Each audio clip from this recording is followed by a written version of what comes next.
Welcome to County Report This Week. I'm Sonia Burke. Thank you for joining us. We start the show this week with Pepco. The utility provides service to more than 300,000 customers in Montgomery County, and the company has been the target of criticism in recent years due to its service and rate increases. But news about the sale of Pepco has county officials hopeful change may be on the horizon. Susan Kennedy has the story. Susan?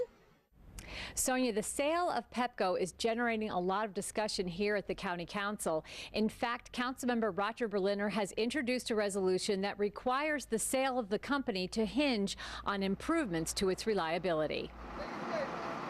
The sale of Pepco was announced just last week, and Councilmember Berliner wasted no time crafting a resolution requiring the company's service rating to fall into the top quartile within 3 years as a condition of the sale. Obviously, reliability and Pepco aren't two words that have gone together, but Exelon actually does have a better reliability rating, and we want to make sure that if they are approved by our Maryland Public Service Commission to acquire Pepco, that our Maryland Public Service Commission condition it on improvements, verifiable improvements to get to the top quartile. We were in the worst quartile for 5 years in a row. Our county deserves a top performing utility, and we shouldn't settle on anything less, and the Maryland Public Service Commission should insist on nothing less. The Maryland State Public Service Commission is one of a number of financial regulators and state utility commissions that must approve the sale. Right now, Pepco is in the middle of PSC hearings on its latest request for a rate increase. The company is asking for $43 million for infrastructure improvements. Councilmember Berliner says his resolution would tie improvements in service directly to requests for rate increases. Clearly, investments are going to have to be made in order to get to top quartile. But what this resolution says, don't allow cost recovery until the performance actually is there. So our people have said we've paid enough for bad service. We shouldn't have to pay until we get good service. Once the application is filed, the PSC has 225 days to decide whether or not to approve the deal. In Rockville, I'm Susan Kennedy for County Report This Week. County Council President Craig Rice met with reporters this week, and one of the topics he addressed was the Silver Spring Transit Center. From my perspective, there certainly is some concern about the Augustine report, as it's now being coined. And, you know, we have always committed to making sure that we opened a safe facility. I think that even in reading the Augustine report, the initial safety of the facility is not the question. It really is a question of how long we can continue with minor maintenance before major maintenance would have to come into play that would start to affect some of the safety issues. You can read the Augustine report and find other information about the status of the Silver Spring Transit Center on the county's website.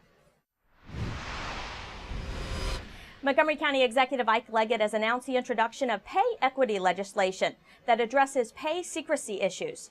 This bill will require all contractors doing business with the county to file data with the county showing how they compensate employees, including by gender and race. The legislation also prohibits companies from retaliating against workers who discuss their salaries with one another. Women deserve the same pay as their male colleagues in the workplace. Unfortunately, today, full-time working women still earn 77% of what men are paid. That number has not changed in a decade, and I will do whatever I can to change that number right here in Montgomery County. This legislation also prohibits companies from retaliating against workers who discuss their salaries with one another. The 14th Annual Housing Fair and Financial Fitness Day was recently held at Boyer Park in Gaithersburg. And as Lorna Virgili tells us, hundreds of people attended this event to learn more about their home purchasing options. Lorna? Sonia, according to officials, it is the light at the end of the tunnel when it comes to home foreclosures here in Montgomery County. Now, the fair this year focused mostly on home buyers. We've been focused on those who were losing homes, but now we're turning the corner and focusing on those of you who are able and want to purchase homes. So hopefully you can get the assistance that you need while you're here. It was an open call to seek housing counseling for potential home buyers. As the county moves past a foreclosure nightmare and into home affordability for new buyers, officials urge residents to get informed prior to home purchases. Well, we're getting better, but we still have a long ways to go. We've provided in excess of 12,000 affordable housing units in Montgomery County. There's still a great deal of need that's out there. We want to make certain that everyone who wants a home can get a home and have affordable housing in Montgomery County, that they can get the financing, the counseling, all the things that they need in order to be successful. As every year, residents were able to obtain their credit reports on site and receive one-on-one counseling for loan modifications, refinancing, rental options, and down payments. Also focusing on those who lost their homes and might be ready to purchase again. Not only people who are buying their homes for the first time can get counseling in terms of how to get ready, but also people who have been foreclosed like 2 years ago, they can qualify. So the counselors can help them meet all the qualifications. For more information on housing options, visit the county's website or contact the Housing Opportunities Commission at 240-627-9400. In Gaithersburg, for County Report This Week, I'm Lorna Virgili. The Black Rock Center for the Arts in Germantown was the venue where dozens of people gathered to pay tribute to the county's education heroes at the 12th Annual Champions for Children's Awards celebration. MCPS TV has this story. Music and excitement filled the air during the annual Champions for Children's Awards celebration. Held at the Black Rock Center for the Arts in Germantown, local leaders and community members gathered to congratulate this year's honorees for their dedication and excellence to education. The event was sponsored by McBree, the Montgomery County Business Roundtable for Education. We believe tonight is a celebration of 10 excellent individuals, but those individuals really are just a snapshot of all the great work that's going on every day for the 150,000 kids in Montgomery County. The event was made possible by the generous support and donations from more than 40 sponsors. News 4 anchor and reporter An Yang emceed the event. Q is ready for the big moment we've been waiting for, the announcement of the 2014-2015 Montgomery County Teacher of the Year. And the winner is Jane Lindsay.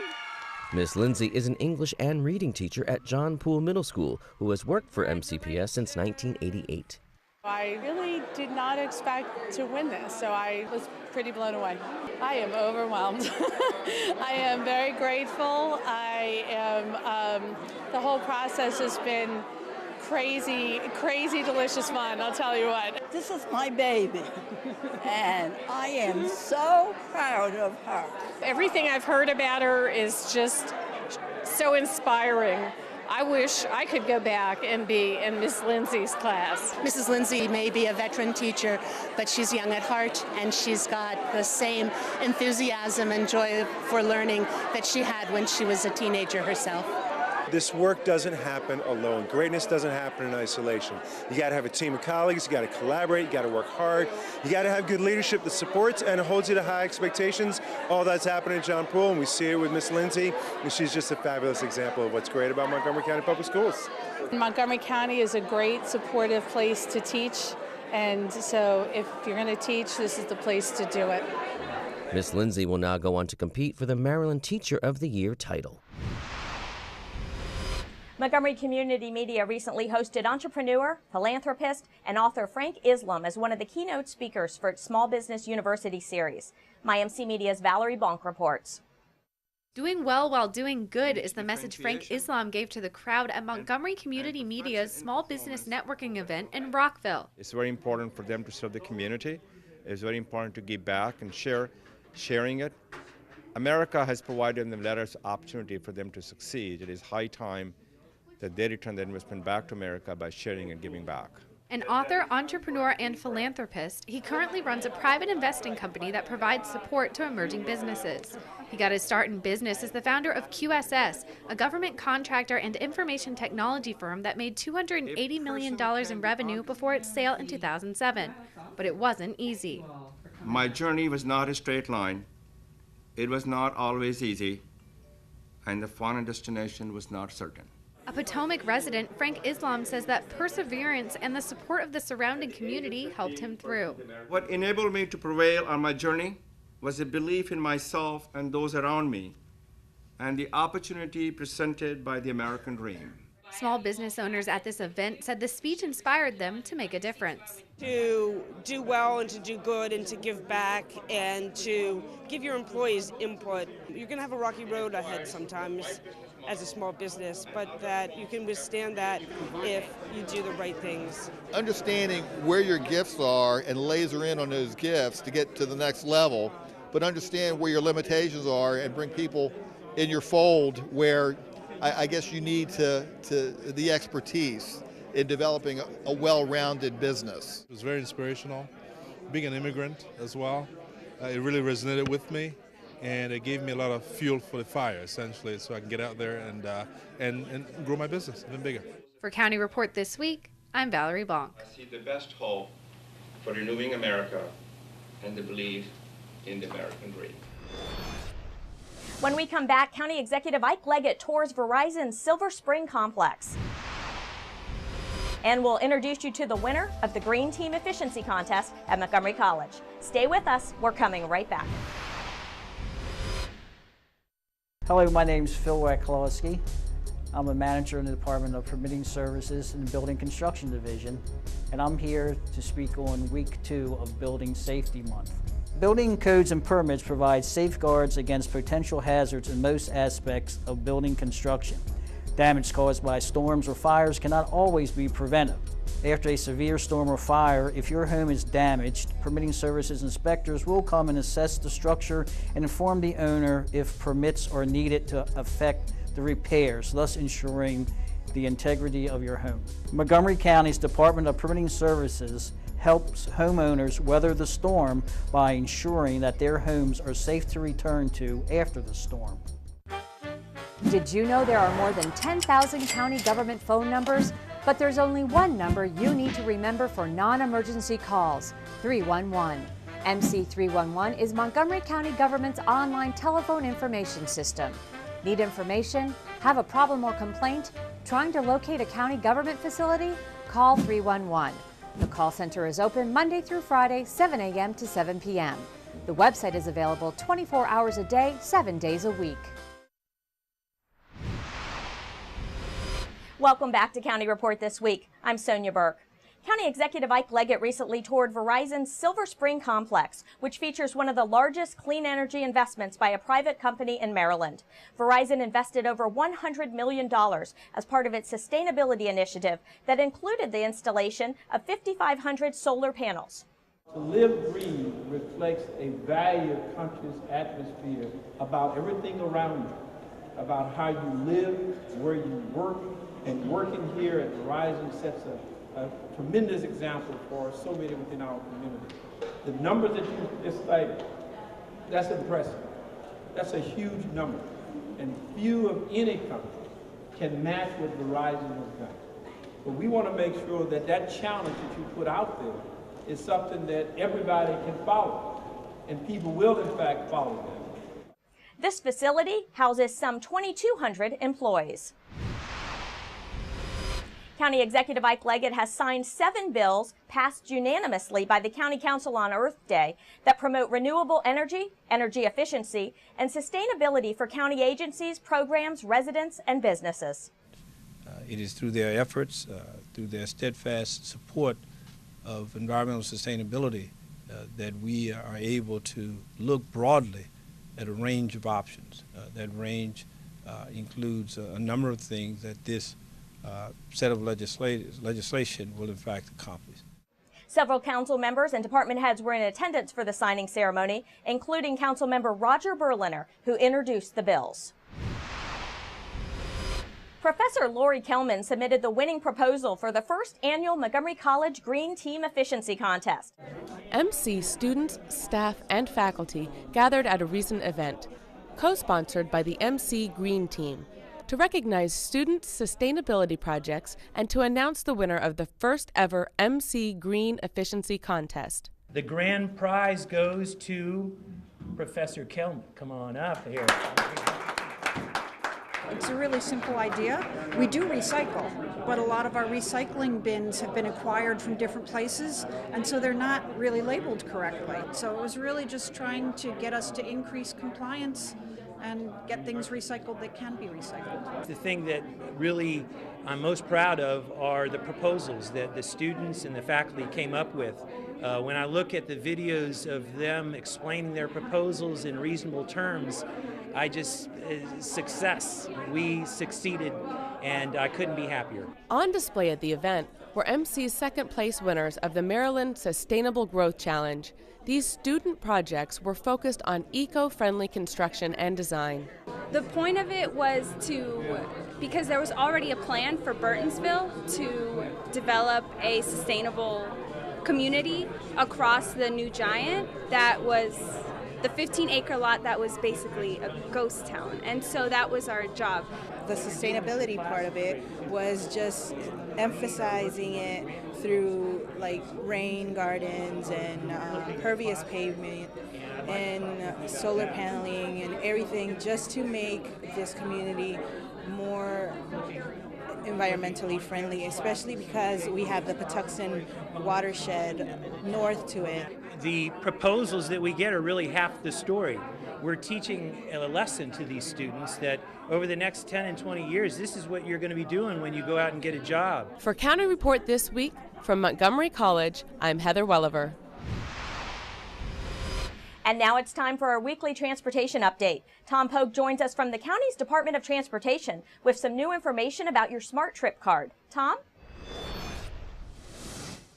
Hi, I'm Tom Pogue, Community Relations Manager for the Department of Transportation. Here's an update from Montgomery County.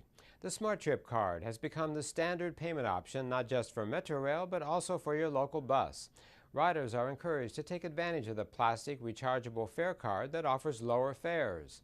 For example, bus riders save 20 cents a ride, get free bus-to-bus transfers, and a 50-cent discount when transferring to and from rail. Register your new card online and get a $3 rebate. Online registration protects a rider's balance if the card is lost or stolen and allows customers to add value to the card via the internet. Locally, a new Youth Cruiser Smart Trip card is now available. Paper youth passes are no longer used. Seniors over 65 can qualify for the Senior Smart Trip card that may be used to ride Metrorail at discounted rates, ride free on ride-on buses and some Metro buses in Montgomery County weekdays 9:30 a.m. to 3 p.m., or half fare at all other times. Apply for a Senior Smart Trip card at any library. For more information or to purchase a Smart Trip card, go to Metro's website at WMATA.com. We're working to keep you moving. There have been several house fires this year, and the county's Fire and Rescue Service would like to remind you to check the batteries on your smoke alarms and carbon monoxide detectors to ensure that they are working properly. Home fires injure and kill hundreds every year. Smoke alarms that are properly installed and maintained can play a vital role in reducing fire deaths and injuries. Firefighters are also available to visit your house to make sure your smoke detectors are working properly. In addition, the department has some smoke alarms that can be given to residents at no cost. To schedule your smoke alarm inspection, call 311.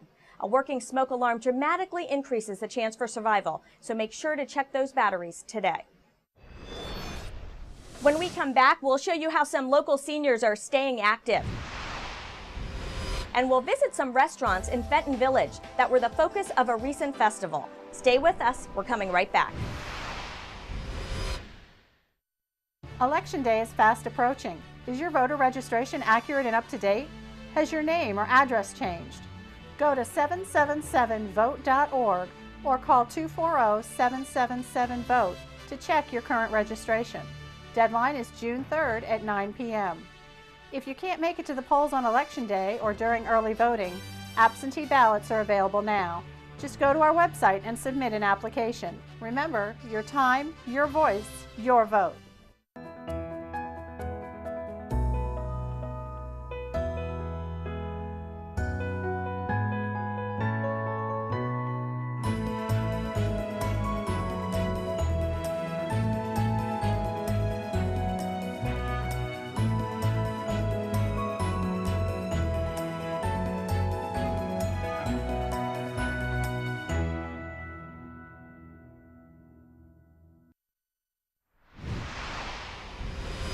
Welcome back to County Report This Week. I'm Sonia Berg. The 4th annual Taste the World in Fenton Village Festival attracted its biggest crowd to date, bringing hundreds of people to Silver Spring in an effort to promote the local restaurants. MyMC Media's Valerie Bonk reports.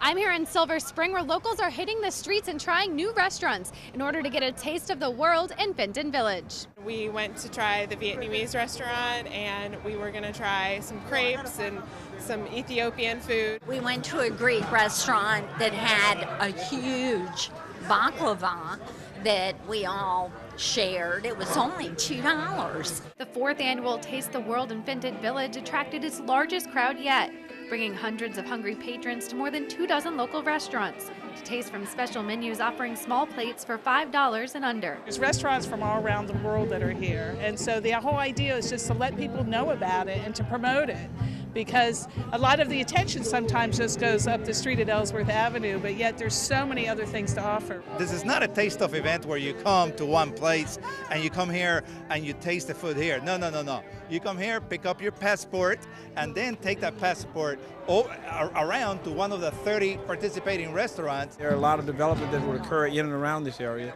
and so we want to make sure that the small business continue to strive, that they stay here, and that they are vibrant. And getting people out and recognizing it now, I think, is a good way in which to do that. The event has grown from just 10 participating restaurants its first year, and local restaurant owners and managers say they're grateful for a chance to showcase their menus. I've been participating for the last 4 years, and it's a good thing for us, marketing, showing Ethiopian culture, Ethiopian food, how Ethiopian society in Silver Spring. So I'm very happy to participate.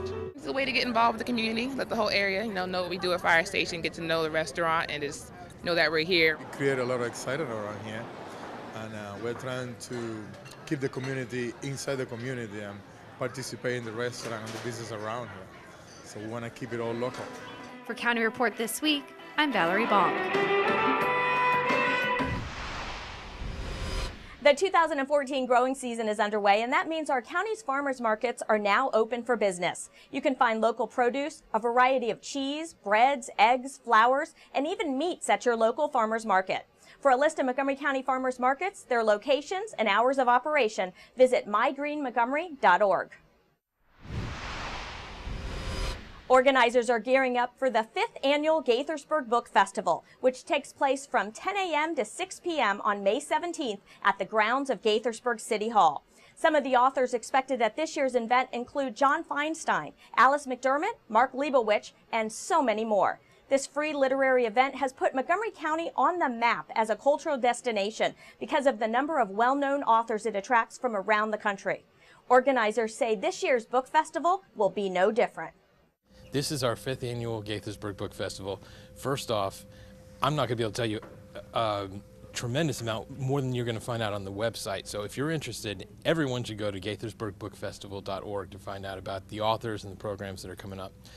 But we have another fabulous year. Probably somewhere around 100 authors going to speak and sign. We have writing workshops for aspiring writers and for kids. We even have a college essay writing workshop for high school kids. We have a day full of children's activities. We have literary exhibitors. We have food. It's free to attend. It's free to park. It's just an unbelievably great event. As Judd just mentioned, the Book Festival's website is your best source for planning your visit. You can peruse a comprehensive schedule of the author presentations and signings online at gaithersburgbookfestival.org. The month of May is known as Older Americans Month, and the city of Gaithersburg recently hosted its popular Active Aging Expo, which attracted hundreds of seniors from all over our county. Fitness instructor Deb Moran is leading her Boomer Boot Camp exercise class, which focuses on functional living. She wants seniors to know that age is just a number. Have fun, keep fit. The stronger you are, the longer you live, and it's all attitude. This is the 6th year for the Expo, which features educational talks, interactive demonstrations, massages, manicures, and preventive screenings. Other popular activities this year included caricature drawings and airbrush tattoos. It's a rose, and it only lasts a week, so, you know, I feel young just getting a tattoo. I feel young, I really did. Yeah, this whole expo it's really nice. a lot of information, and a lot of people I haven't seen in a long time. That's socializing. Actually receiving a basic manicure with a hand and arm massage, and believe it or not, the popular colors are the glitter colors and the bright colors. I'm like, wow, yeah, so they really like the fluorescent blues, the bright pinks and the blues and the neon colors. So much fun to be here, and you see people of all ages, literally, people who are working with older people, as well as older people working with younger people to enjoy the day and to enjoy the event. It's very crowded and it's a lot of fun. Grace Whipple is the Community Facility Manager for the Gaithersburg Up County Senior Center. Active aging means to stay socialized. It means to stay in contact with your community. It means to continue to be able to contribute and to benefit from your community. It means staying physically fit. It means early care versus late care. It means feeling good about what you do every day. When we come back, we'll take you to Tacoma Park, where business leaders and others are talking about how residents can help strengthen the local economy and earn a return on their investment. And then we'll meet our Pet of the Week. Stay with us.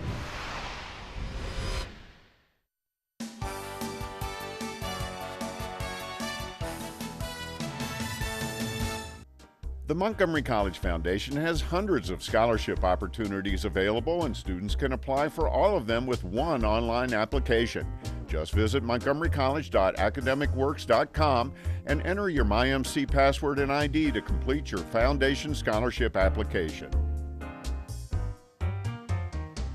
Registration for summer and fall classes at Montgomery College has begun, so now's the best time to sign up for the classes you want when you want to take them. Register in person at any of our 3 campuses or online anytime, 24 hours a day. Former MC Board of Trustees Chair Dr. Michael Lynn received the Roscoe Nix Distinguished Community Leadership Award at the annual Montgomery Serves Awards event. Dr. Lynn was honored for his extraordinary volunteerism and service to the county.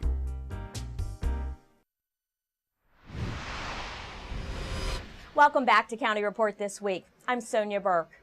The Old Tacoma Business Association is asking residents to rethink where they invest and adopt a rising grassroots revolution, Locavesting. The committee held a meeting in the Tacoma Park Community Center and focused on ways residents could strengthen the local economy by investing in small businesses while earning a return on their investment. So when I have my, an IRA or 501k or whatever it is, and all that money is going to Wall Street, I don't know really the impact of that. I could have a social screening criteria or whatever, but I don't really know what's happening with that money. Whereas when I'm investing locally, I can look in the eye of the person that I'm investing in, and I can talk to them about where the money's going, and I can follow that money, and I can earn money off of this equity that I have in this business. And so it builds the social capital and the social relationships and makes for stronger personal relationships as well as a stronger financial economy and more economic opportunity. It's time to meet our Pet of the Week. Let's go to Kathy Stanhope from the Humane Society for more. Kathy? This is Kathy Stanhope with your Pet of the Week at the Montgomery County Humane Society, and this lovely lady is Jessie. She's a 3-year-old spayed domestic shorthair.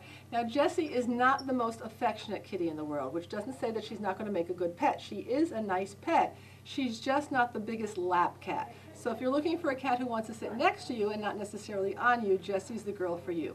Please visit her on the web at mchumane.org or give us a call at 240-252-2555.